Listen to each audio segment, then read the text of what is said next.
Hi hello friends, എല്ലാ കൂട്ടുകാർക്കും ടീച്ചറമ്മ സീരിയലിൽ ഇനി വരാൻ പോകുന്ന ആഴ്ചയിലെ നല്ലൊരു എപ്പിസോഡിൻ്റെ ഫുൾ പ്രൊമോ വീക്കെൻഡ് പ്രൊമോ റിവ്യൂയിലേക്ക് തന്നെ സ്വാഗതം കേട്ടോ. ചാനൽ ആദ്യമായിട്ടാണ് കാണുന്നുണ്ടെങ്കിൽ ഒന്ന് സബ്സ്ക്രൈബ് ചെയ്ത് ലൈക്ക് ചെയ്ത് സപ്പോർട്ട് ചെയ്യണേ.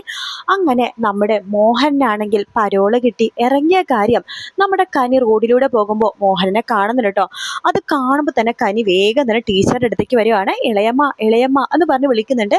എന്താ കനിയും ചോദിക്കുമ്പോൾ, അതെ ഞാൻ വരുന്ന വഴിക്ക് ഒരാളെ കണ്ടിരുന്നു. ആരെയാ കണ്ടത്? വേറെ ആരെയല്ല, ആ മോഹനന എന്ന് പറയാണ്. മോഹനനെയോ? അയാള് പരോളിൽ ഇറങ്ങിയോ?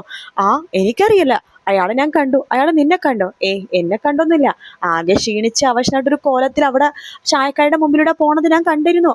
മിക്കവാറും ഇങ്ങോട്ട് വരും. അപ്പോൾ ഞാൻ കണ്ട കാര്യം ഇളയമെടുത്ത് നേരിട്ട് വന്ന് പറയാൻ വേണ്ടിയിട്ടാണ് വന്നത്.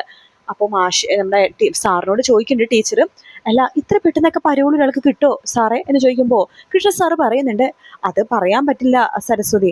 സ്വാധീനവും കാര്യങ്ങളൊക്കെ ഉണ്ടെങ്കിൽ പരോളൊക്കെ പെട്ടെന്ന് കിട്ടും എന്ന് പറയാണ്.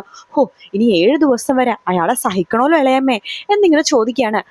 ഇങ്ങോട്ട് വരുമോ നോക്കാം, നമുക്ക് വരുമ്പോൾ അപ്പം ആലോചിക്കാലോ. ഞാനിവിടെ ഉണ്ടാവുമ്പോൾ അയാൾ പ്രശ്നം ഉണ്ടാക്കുമല്ലോ സരസ്വതി. സാർ ഇവിടെ നിൽക്ക്, എനിക്കറിയാം എന്ത് ചെയ്യണമെന്ന്. ഇതേ എൻ്റെ പേരിലുള്ള വീടാണ്. ഇവിടെ ആരെങ്കിലും അതിക്രമിച്ച് കയറാണെങ്കിലേ പോലീസിന് ഞാൻ കംപ്ലൈന്റ് കൊടുക്കും എന്ന് പറയുമ്പോൾ കനി പറയുന്നുണ്ട്, അതെ അതെ, എങ്ങാനും പോലീസിന് കംപ്ലൈന്റ് കൊടുത്താലുണ്ടല്ലോ അയാളുടെ പരോള് കയറി പോലീസുകാരെ എത്രയും പെട്ടെന്ന് തന്നെ വീണ്ടും ജയിലിലേക്ക് പിന്നെ പിടിച്ചാക്കും.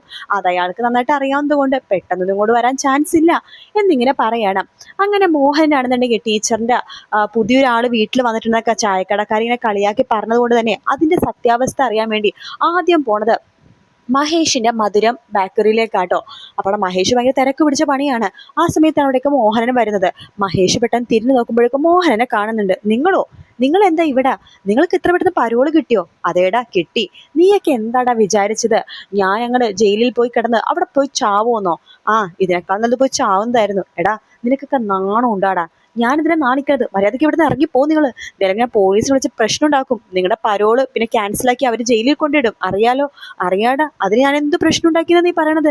ഇവിടെ ക്യാമറയൊക്കെ ഉണ്ടല്ലോ, ക്യാമറ നോക്കിയാൽ അറിയാലോ. ഞാൻ നിങ്ങളുടെ അടുത്ത് സംസാരിക്കണല്ലേ ഉള്ളൂ, അല്ലാതെ കയ്യാങ്കളിക്ക് വന്നൊന്നുമില്ലല്ലോ. എടാ നിന്റെ അമ്മേന ഈ പ്രായത്തിൽ വേറൊരുത്തിനെ കൂടെ പൊറപ്പിക്കാൻ വിടാൻ നിനക്ക് നാണമില്ലേടാ?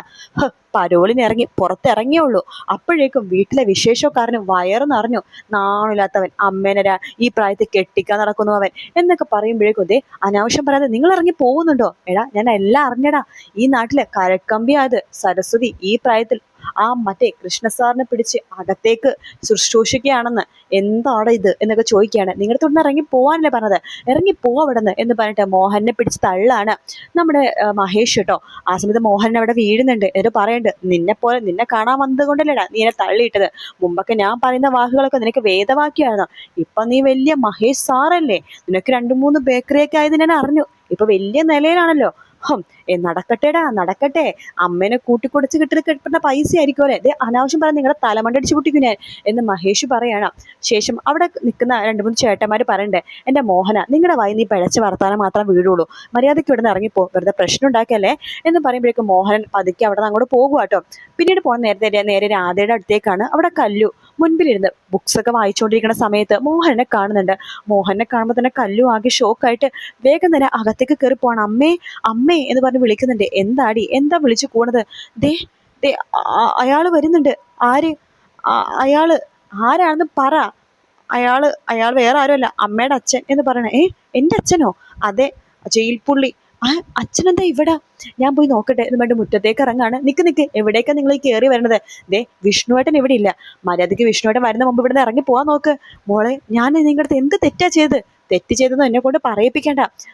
നിങ്ങൾക്ക് ഇവിടെ സുഖമായിട്ട് ജീവിക്കുകയാണല്ലോ. അച്ഛനിപ്പോ കൊലപ്പുള്ളി, കൊലയാളി അല്ലേ? മുമ്പ് അച്ഛൻ എന്ത് തെറ്റ് ചെയ്താലും നിങ്ങൾ ന്യായീകരിക്കുമായിരുന്നു.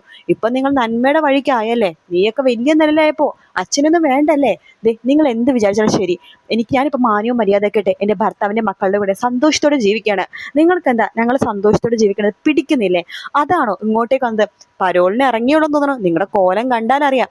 അവിടെ നല്ല പണി നിങ്ങളെ കൊണ്ട് എടുപ്പിക്കുന്നുണ്ടല്ലേ? അതേടി, നല്ല പണി എടുപ്പിക്കുന്നുണ്ട്. എല്ലാത്തിനും കാരണം നീയൊക്കെ ആടി.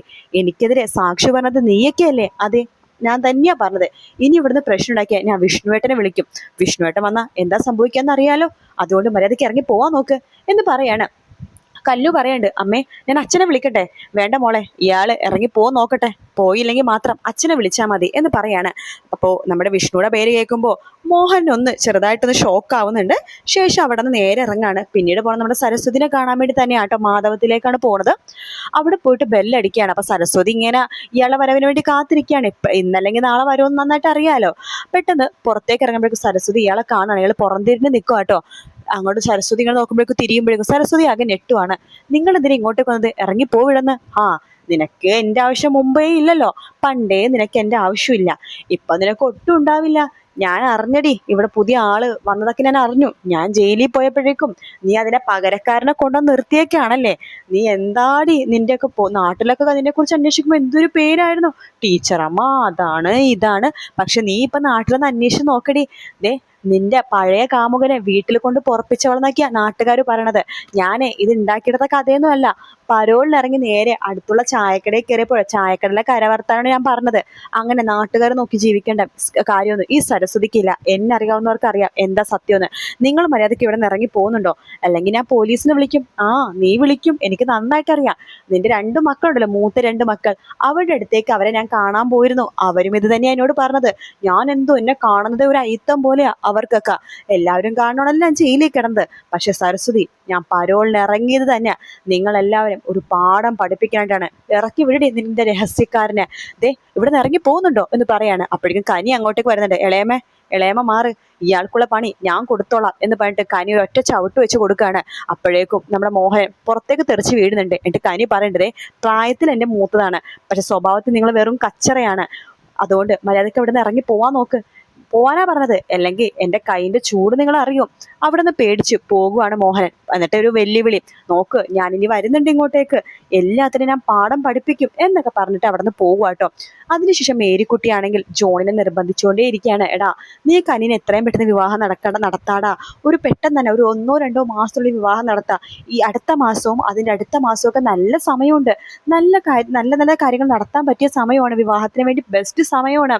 അപ്പൊ അതുകൊണ്ട് നമുക്ക് എത്രയും പെട്ടെന്ന് ഏപ്രിലോ മെയ്യോ ഒക്കെ ആകുമ്പോൾ നിങ്ങളുടെ വിവാഹം നടത്താടാ.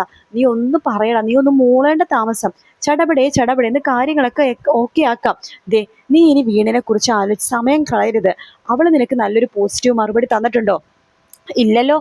അവളൊന്ന് എന്തെങ്കിലും പറയുകയാണെങ്കിൽ ഞാൻ നിന്നെ സപ്പോർട്ട് ചെയ്താനെ. ഇതിപ്പോൾ അങ്ങോട്ടുമില്ല ഇങ്ങോട്ടുമില്ല. എനിക്ക് കനീനെ വലിയ ഇഷ്ടമാണ്. എൻ്റെ മരുമകളാക്കാനുള്ള എല്ലാ യോഗ്യതയും കനിക്കുണ്ട്. അത് അവള് നിന്റെ ഭാര്യയായിട്ട് വരുവാണെങ്കിൽ നിനക്കും അത് മനസ്സിലാകും. അതുകൊണ്ട് കനിയായിട്ടുള്ള വിവാഹം എത്രയും പെട്ടെന്ന് തന്നെ നടത്തണം എന്ന് പറഞ്ഞിട്ട് നമ്മുടെ മേരി അവിടെ നിന്ന് പോവാട്ടോ.